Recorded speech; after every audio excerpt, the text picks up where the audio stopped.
Halo guys, kembali lagi di Ciufu Edu Chemical Engineering Forum Education. Di video kali ini kita akan membahas terkait Aspen Process Economical Analysis. Apa itu? APA, gitu ya teman-teman.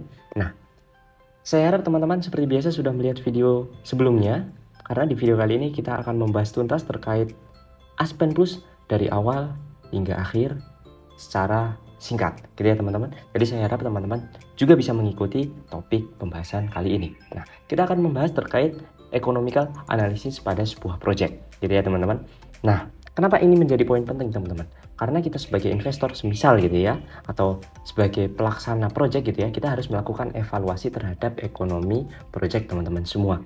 Jangan sampai di project teman-teman atau teman-teman ketika melakukan sebuah investasi ternyata rugi gitu ya. Nah, jadi ini merupakan goals kita ketika melakukan sebuah project. Nah, nanti ada beberapa parameter yang menjadikan pertimbangan suatu perancangan dinyatakan visible, gitu ya teman-teman. Nah, topik apa aja yang akan kita bahas? Yang pertama, menyiapkan simulasi proses plan. Jadi menyiapkan sebuah projectnya. Nah, nanti di sini kasus ini kita akan membuat gitu ya simulasi, mengulang simulasi yang kita bahas sebelumnya di kinetika reaksi sederhana, gitu ya. Coba teman-teman buka lagi terkait video kinetika reaksi sederhana. Nah, kita akan melakukan simulasi itu kembali dan melakukan sedikit modifikasi. Nah, yang kedua kita akan membuat template estimasi Aspen, APA gitu ya, APA gitu ya, APA ekonomikalnya. Nah, nanti setelah disusun template-nya, kita juga akan melakukan input stream cost bahan dan produknya. Apa ini? Berarti biaya maupun harga jual dari produk, gitu ya. Nah, nanti biaya asam asetatnya berapa, biaya asetonnya berapa, kemudian hasil produk aset anhidritnya berapa. Nah, nanti kayak gitu kurang lebih. Nah, kemudian nanti cek utilitas dengan flowsheet block. Nah, nanti kita akan memanfaatkan utilitas gitu ya, komponen-komponen utilitas kayak gimana? Air, udara, kemudian steam, dan refrigeran, kemudian F-heat 1000, dan lain sebagainya. Ada banyak nanti yang kita manfaatkan. Nah, kemudian ada bagaimana cara menyalakan mode analisis ekonomi pada Aspen Plus. Nah, sebenarnya kita juga sudah belajar di topik-topik sebelumnya terkait bagaimana menyalakan terkait heat exchanger analysis, kemudian bagaimana kita menyalakan dinamik Aspen gitu ya, Aspen dynamic dan lain sebagainya gitu ya. Nah, kemudian nanti kita di sini akan menyalakan bagaimana cara menyalakan untuk analisis ekonomi di Aspen Plus. Nah, selanjutnya kita akan membuat chemical process costingnya. Seperti apa, teman-teman? Nah, jadi di sini nanti costing gimana maksudnya? Biaya baik dari equipment, kemudian piping, kemudian installment, civil, dan lain sebagainya. Kemudian termasuk di dalamnya nanti operasional, gitu ya. Nah, sampai nanti di mapping and sizing equipment. Nah, nanti sebelum dilakukan cost gitu ya, estimasi cost, kita harus nge-mapping dulu nih sama melakukan sizing terhadap equipmentnya. Apakah equipment teman-teman ini sudah sesuai gitu ya, tidak ada warning atau size-nya kurang gitu ya dari kondisi stream operasinya atau kondisi operasinya.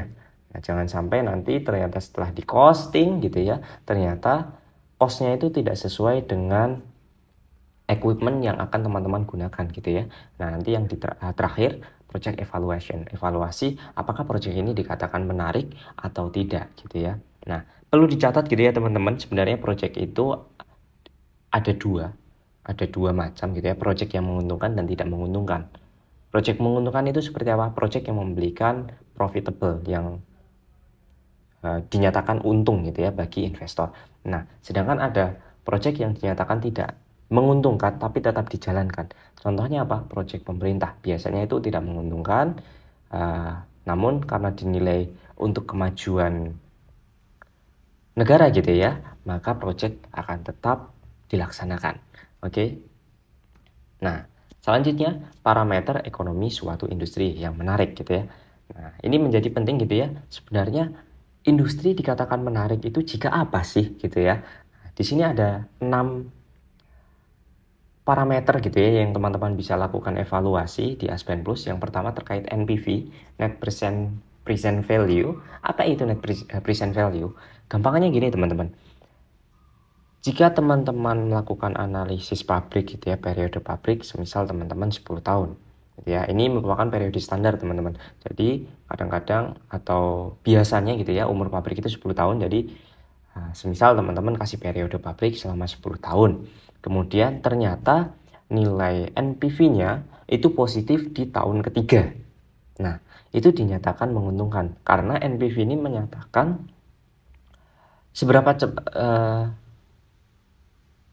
berapa besar sih nilai capaian positifnya gitu ya di periode tahun ke-10 gitu ya. Nah, biasanya kalau tahun ke-10 sudah dinyatakan positif, maka investasi dikatakan menguntungkan. Nah, tapi NPV ini bisa dianalisis untuk tiap-tiap periode. Jadi, misal NPV di tahun pertama, oh masih negatif. NPV di tahun kedua, oh masih negatif. Tahun ketiga masih negatif. Ternyata di tahun keempat sudah positif. Nah, berarti nilai NPV dinyatakan positif dimulai sejak tahun keempat. Nah, biasanya di tahun keempat ini, tahun-tahun ini dinyatakan discounted payout period. Jadi, nilai ketika project itu sudah bisa mengembalikan investasi pinjamannya gitu ya. Nah, ini biasa juga dikatakan payback period gitu ya. Periode pengembalian pinjaman investasi gitu ya. Nah, biasanya kalau misalnya di bawah 10 tahun, maka investasi dinyatakan layak. Namun juga menjadi pertimbangan, semakin cepat pengembalian itu akan semakin menguntungkan. Jadi misal teman-teman melakukan investasi ternyata payback periodnya 3 tahun, nah itu layak diinvestasikan. Tetapi dengan catatan kalau misalnya ternyata payback periodnya sangat cepat, ternyata 1 tahun sudah balik, nah itu patut dipertanyakan teman-teman. Jadi teman-teman harus melakukan evaluasi kembali terhadap nilai payback periodnya, terhadap analisis ekonominya gitu ya. Nah, kemudian selanjutnya PI, Profitability Index teman-teman. Nah, ini merupakan perbandingan PVI dan PVO. Nah, nanti kita akan bahas kupas tuntas gitu ya, terkait isinya PVI itu apa, isinya PVO itu apa aja. Nah, selanjutnya PI ini dinyatakan menguntungkan jika apa sih? Nah, jika nilainya lebih besar dari 1 akan menguntungkan. Kemudian jika nilainya kurang dari 1, maka proyek dinyatakan tidak menguntungkan. Lalu gimana kalau nilainya 1? Nah, nilainya 1 biasanya tidak untung dan tidak rugi. Nah, ini biasanya dijalankan jika proyek merupakan proyek pemerintah. Jadi pemerintah itu kadang mempertimbangkan nilai PI juga. Kalau misalnya PI-nya negatif, kadang pun tidak diambil kalau memang proyek ini dirasa keuntungannya lebih kecil daripada kerugiannya gitu ya. Ternyata kerugiannya lebih besar, maka kadang juga tidak diambil kalau misalnya PI-nya nilainya negatif. Nah, tetapi kalau misalnya dirasa nilai PI-nya 1 gitu ya, tapi ternyata ketika dianalisis gitu ya, secara keuntungan oke lah, standar biasa-biasa aja, tapi negara tidak mengalami kerugian. Nah, kadang-kadang negara pun memutuskan untuk melakukan pemasangan karena dirasa dapat meningkatkan kemajuan negara gitu ya, terutama ataupun dunia gitu.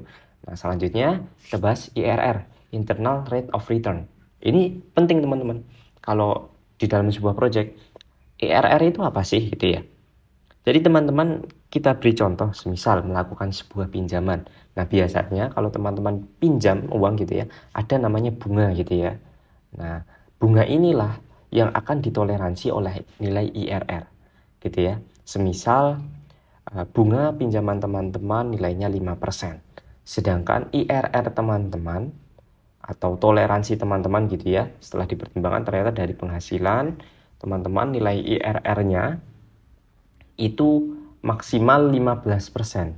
Artinya teman-teman masih bisa melakukan pinjaman tersebut, dapat mengembalikan uang pinjaman tersebut karena nilai IRR-nya batasnya di 15%. Nah, kecuali kalau misalnya ternyata bunga pinjamannya 30%, kemudian IRR teman-teman nilainya 15% gitu ya. Nah, teman-teman nggak bisa melakukan pinjaman itu. Sudah dipastikan teman-teman akan mengalami kerugian, tidak dapat mengembalikan nilai investasi teman-teman gitu ya, atau pinjaman teman-teman. Nah, itu perlu dipertimbangkan dalam sebuah proyek gitu ya.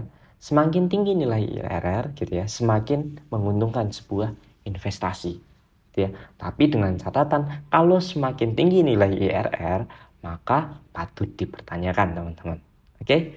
Nah, kemudian di bawahnya lagi gitu ya, di poin kelima kita akan membahas terkait MIRR. ini sebenarnya hampir sama dengan IRR gitu ya, parameter perhitungannya, namun dimodifikasi sehingga nilainya nanti akan ada dua nilai gitu ya, nilai positif dan nilai negatif. Gitu. Kalau misalnya nilainya negatif, maka project tidak menguntungkan. Kalau nilainya positif, maka project akan dinyatakan menguntungkan. Kemudian ada NRR teman-teman, Net Rate of Return. Apa ini? Ini juga sebenarnya model IRR tapi perhitungannya dalam kondisi bersih. Gitu ya. Nah, ini nanti kalau nilai NRR sebenarnya MIRR, NRR itu kita tidak akan mengupas tuntas gitu ya, tapi kita setidaknya tahu gitu ya, sebagai salah satu parameter perhitungan pertimbangan gitu ya, apakah investasi teman-teman gitu ya akan menguntungkan atau tidak gitu ya. Nah, lalu kasusnya seperti apa teman-teman? Nah, seperti ini. Sebenarnya ini kami ambil dari video reaktor kinetika sederhana, namun kita sudah memodifikasinya gitu ya. Nah, di sini kita menggunakan aseton, kemudian menggunakan asam asetat gitu ya untuk memproduksi aset anhidrit gitu ya. Nah, di sini kita menggunakan reaktor PFR, kemudian menggunakan reaktor CSTR dan menggunakan dua tower destilasi ditambah kompresor multistage. Nah, di sini yang baru, kompresor multistage. Kemudian bagaimana cara menggunakan cooler dan heater, termasuk nanti bagaimana input utilitasnya. Oke. Selanjutnya ini kondisinya, kondisi operasinya. Nanti teman-teman silahkan pause, kemudian melakukan simulasi prosesnya di Aspen Plus teman-teman. Oke, kita langsung saja masuk ke bagian Aspen Plus-nya. Oke, kalau sudah teman-teman masuk ke bagian Aspen Plus, silahkan tekan New, kemudian pilih ke Chemicals, kemudian pilih Matrix gitu ya teman-teman, kemudian bisa di Open. Sebaiknya ketika melakukan sebuah project ya teman-teman di awal sudah menyimpan gitu ya, menyimpan, kita beri nama. Nah, setelah kita simpan gitu ya, kita mulai input komponennya teman-teman. Nah, nanti coba kita menggunakan sedikit regresi ya teman-teman untuk meningkatkan perhitungan akurasinya. Oke. Kita kasih CH3 CH3CO CH3 itu berarti kalau digabung berarti C3H6O ya teman-teman. Kita find aja di sini C3H6O aseton, kemudian CH3COOH, ini asam asetat, kemudian keten C2H2O, kemudian ada aset anhidrit, kemudian ada water. Coba kita lihat ya komponennya ada berapa. Ada CH3, kemudian tambah CH41, 2, 3, 4, 5, 6 ya. Berarti tambah CH41, 2, 3, 4, 5 kurang CH4. Oke, nah kemudian teman-teman kita rename gitu ya satu-satu. Aseton kita ubah ke CH3CO CH3, rename. Kemudian asid kita ganti CH3COOH. Kemudian keten kita ganti C2H2O, it's okay. Kemudian aset anhidrit kita ganti aset ANH. Water kita ganti H2O boleh deh. Kemudian CH4 tetap CH4. Oke, kalau sudah kemudian kita masuk ke bagian metode. Kemudian perlu dicatat gitu ya. Kita nggak mungkin gitu pakai NRTL karena tekanannya nanti sampai di 29 bar. Jadi kita ganti ke Wilson NTH teman-teman.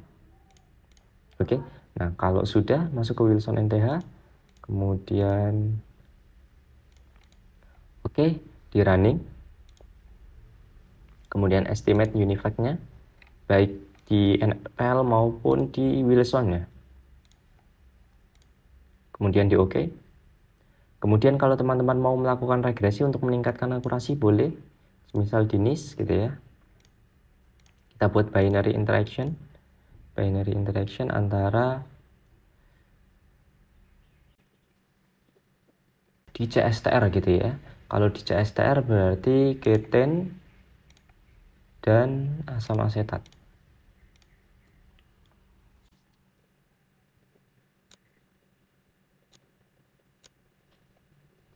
Nggak muncul. Coba kalau kita ganti dengan CH3, COCH3 dengan air. Nah, oke, sudah ya teman-teman. Nah, kalau sudah, di sini teman-teman bisa konsistensi tes, kemudian running konsistensi tes. Kemudian cari yang seluruhnya menyatakan pas gitu ya teman-teman. Pas. Oke, ini ya teman-teman. Kita ambil di binary FLE 104. Ya, binary FLE 104. Kemudian kita save datanya. Binary FLE 104. Oke, nah kemudian save data, kemudian tekan oke. Nah, selanjutnya gitu ya, teman-teman bisa masuk ke bagian regresi. New regresi, tekan oke. Kemudian kita evaluasi dulu gitu ya. Kemudian kita pilih komponennya, kemudian di running. Setelah di running, teman-teman bisa cek resultnya. Resultnya seperti ini, kemudian cek evaluasi, ternyata nilainya RRMSE-nya sudah oke ya. Berarti oke lah, kita nggak usah regresi, nggak apa-apa. Karena nilai evaluasinya juga sudah cukup baik teman-teman. Nah, selanjutnya kita bisa langsung masuk ke bagian simulasi.